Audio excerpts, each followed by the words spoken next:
Hello everyone. Here I am going to tell you something about spectral analysis. So firstly, if the molecular formula is not given, then by using the molar mass you can find out the molecular formula. So if the compound contains the carbon and hydrogen, so we can determine the base formula which contains carbon and hydrogen using the rule of 13.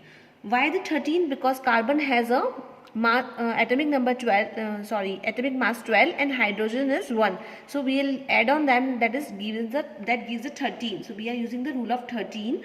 So what we will do, we will divide the molar mass divided by 13. So we will get some numerator as well as remainder. That numerator part will tell the number of carbon atoms and numerator plus remainder will give the number of hydrogens. So what we'll get the base formula by using the CnHn plus R.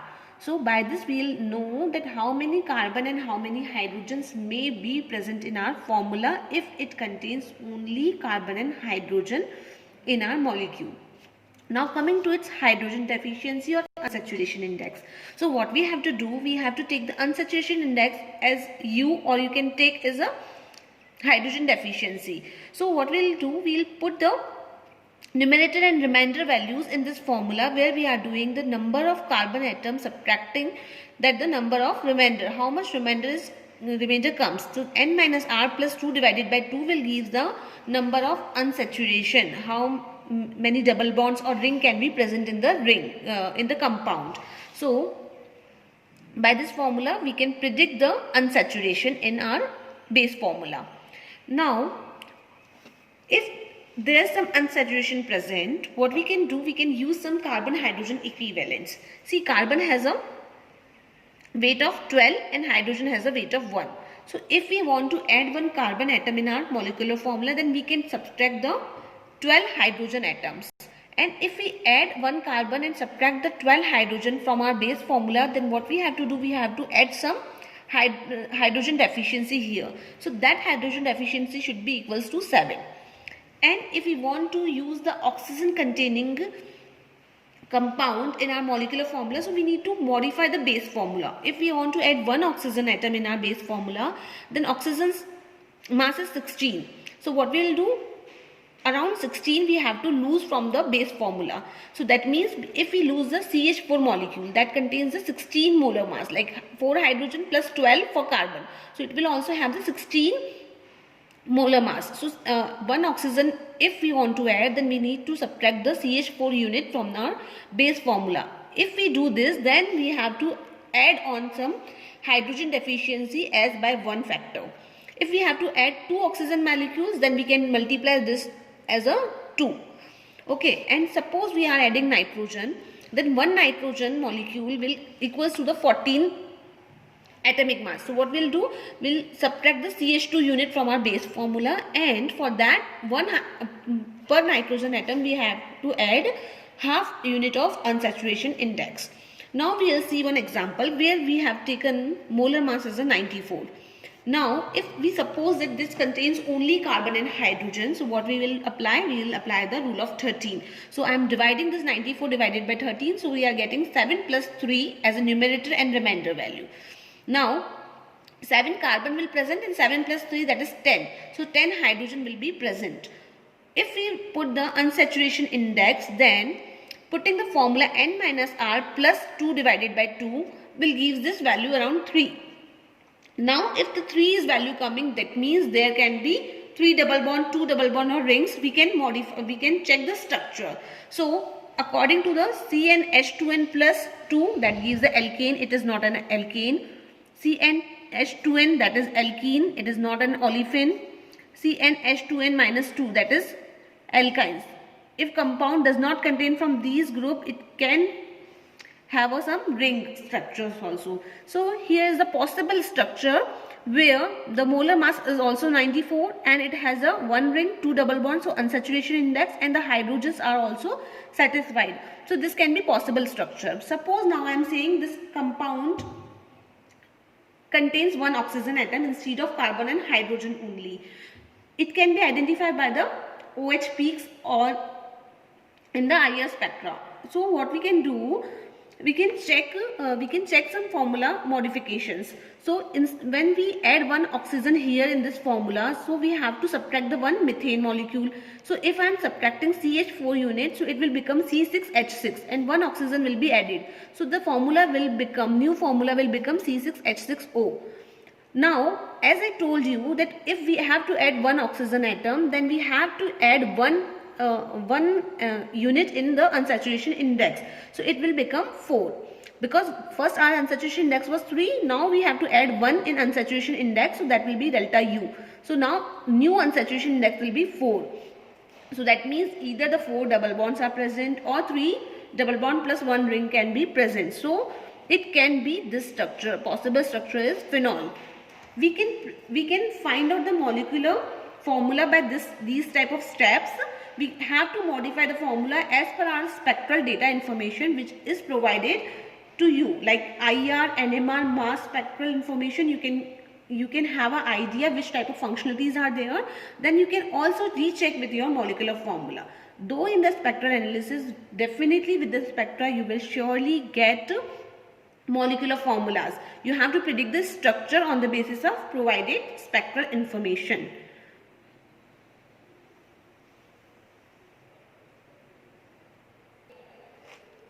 Now, this type of a spectra will be provided to you for spectral analysis, and you have to predict the structure of given data.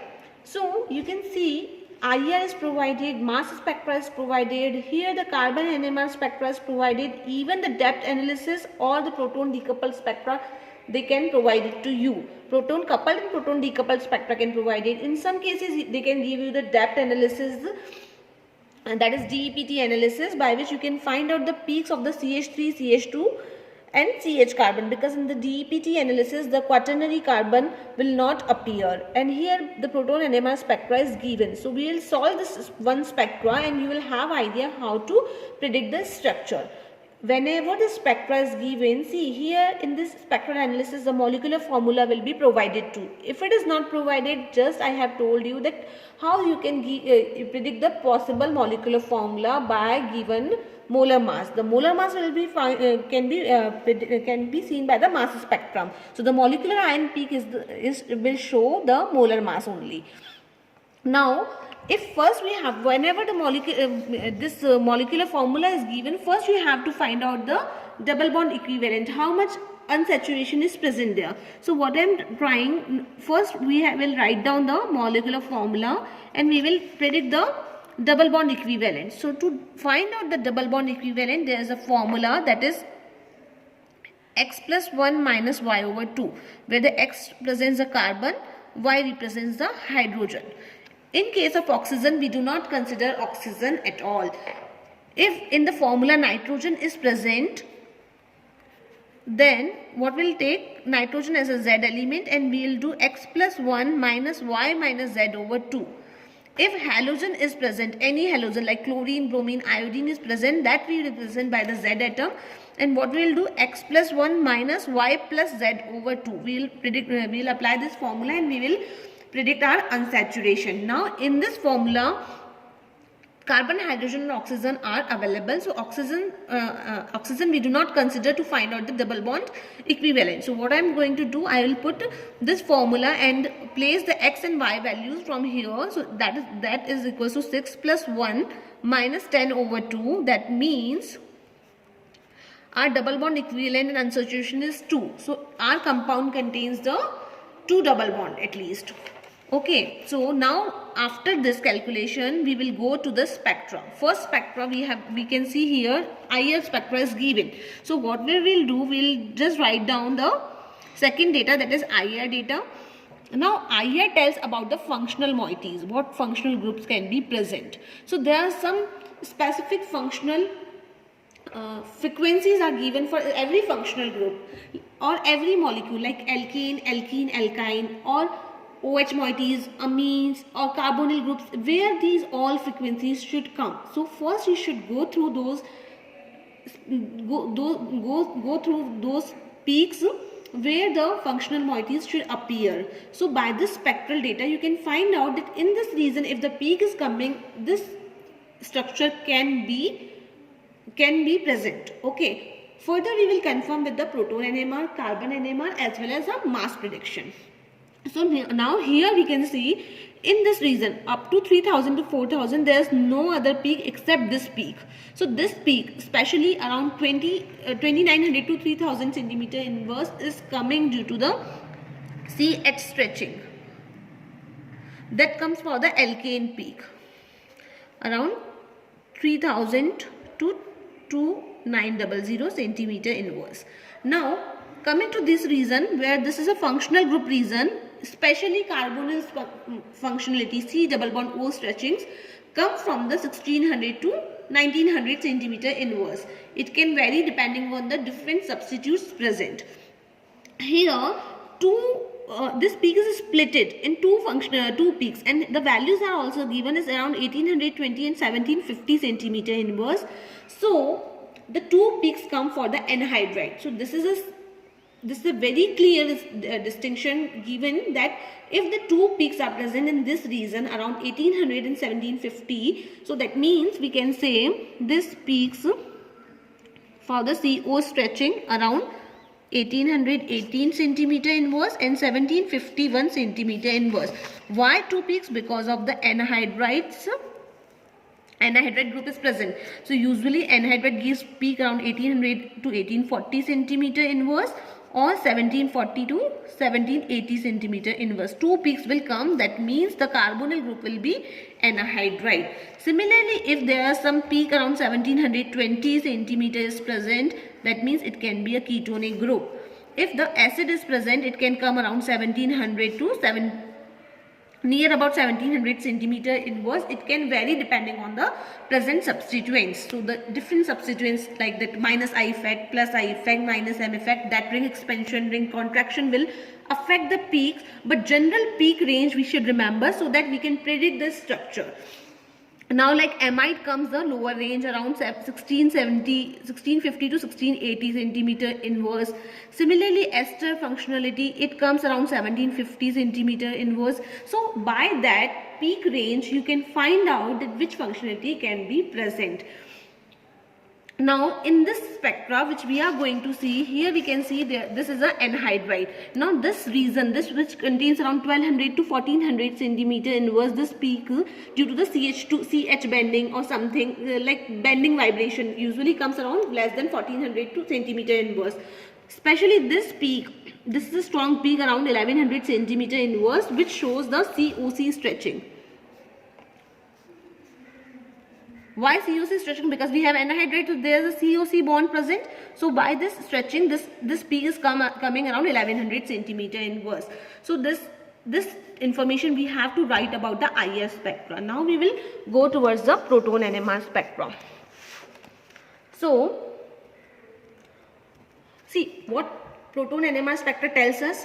It tells about the number of type of proton which present in our compound, or number of protons which present in our compound. So the proton NMR's correlation chart, usually if we consider the 0 to 12, almost all functional moieties will comes in this range. So that is the value of chemical shift that shows in ppm value. 0 is a reference where the tetramethylsilane comes as a 0 ppm. We consider it as a, because it is a equivalent. So we'll take it as a reference material. Apart from that, from 0 to, we can take 0 to 2 or 0 in this region saturated alkanes will come.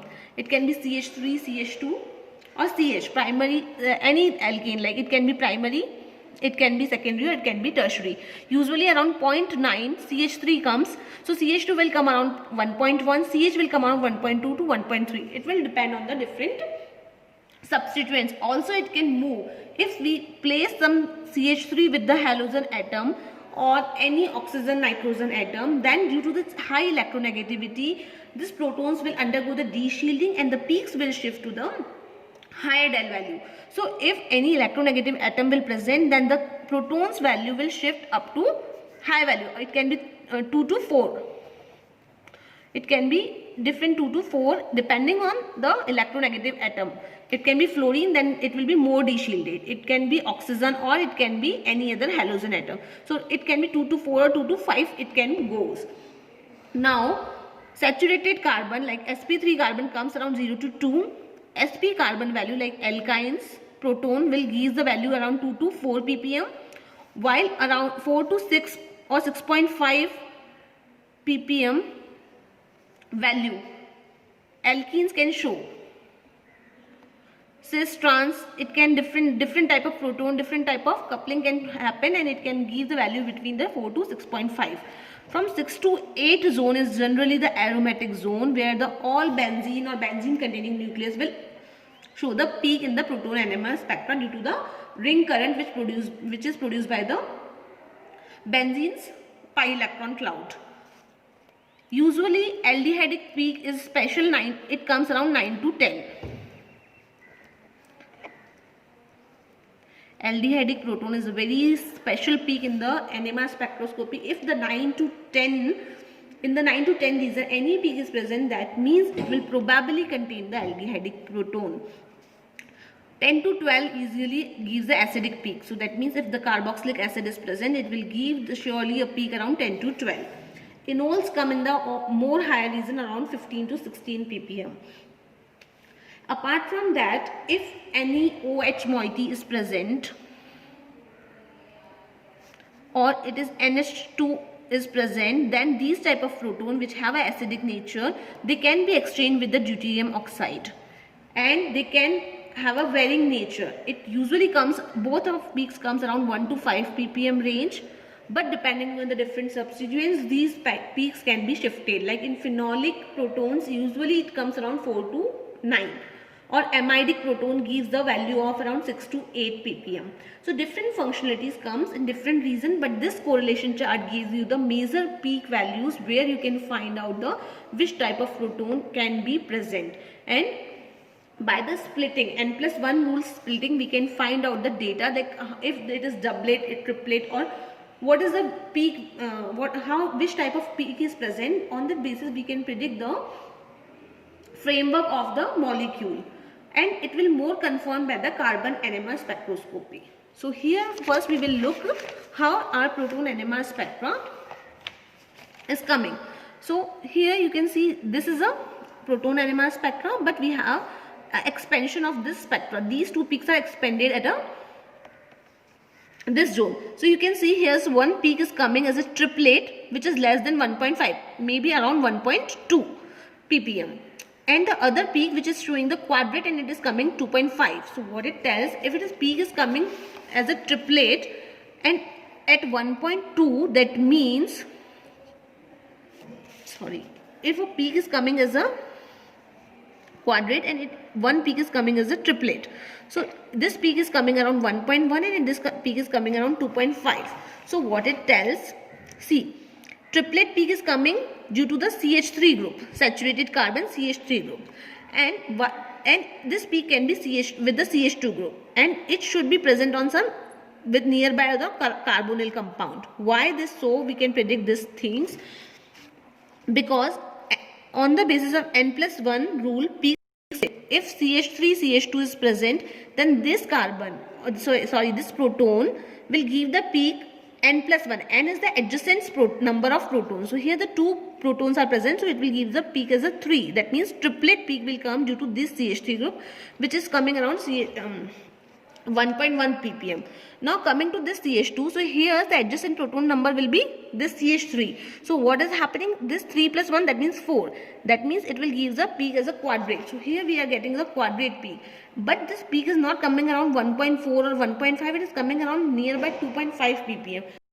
Tells that this CH2 group is present nearby some oxygen or carbonyl group. Why? Because we know we have an anhydride molecule. So it should be like this. Now coming to this formula, here is a C6H10 molecule, and by this formula CH3, CH2, CO, we have almost completed all things. So we have to add, here also we have to add the ethyl group. So this will tell us,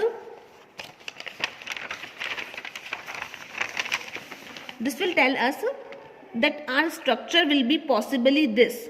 Even with the IR and NMR, proton NMR, we are able to predict the structure. Further, we will confirm the structure with the CNMR as well as the mass spectroscopy. So coming to the carbon NMR spectroscopy. Now here you can see the CNMR data. This CNMR data will focus on proton decoupled spectra.